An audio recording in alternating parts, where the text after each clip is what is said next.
Honourable House Leader for the New Democratic Party. Mr. Speaker, my question is for the Premier.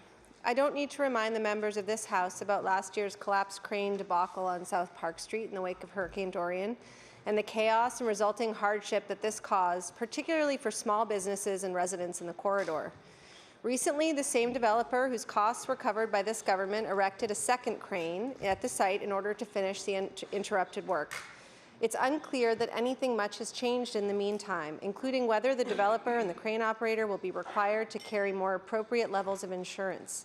Mr. Speaker, has the government changed anything around disaster response, liability, or transparency as a result of this disaster? The Honourable Premier. Thank you, Mr. Speaker. The honourable member raised a very important question. She would remember that happened. There was a number of issues about who owned the crane. Was it the crane responsibility? They were on there as a subcontractor. We then moved in, Mr. Speaker, to ensure that we provide public safety.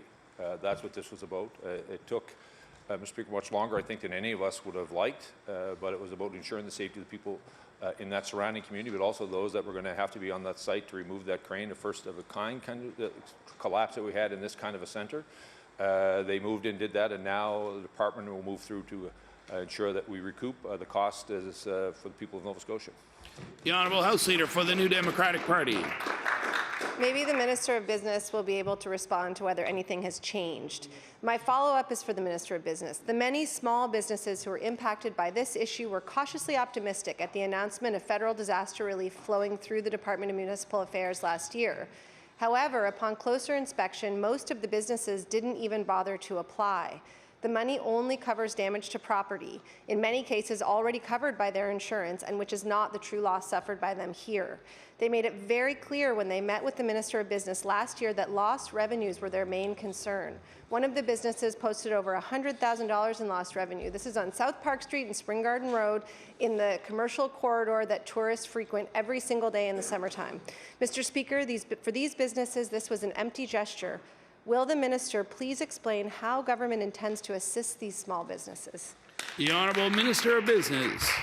Thank you, Mr. Speaker, and I thank the member for the question. She actually brokered a conversation with a number of those small businesses on Spring Garden in the area impacted by the crane, and it was a very passionate conversation. Certainly they were frustrated, and just it's a significant loss. If you look across that table at the businesses, the men and women that were there representing their entities, it certainly varied in terms of what the services and products were, but at the end of the day, they were all doing very well, experiencing a good season, good performance that year, and then they were certainly impacted financially and otherwise by this unfortunate event.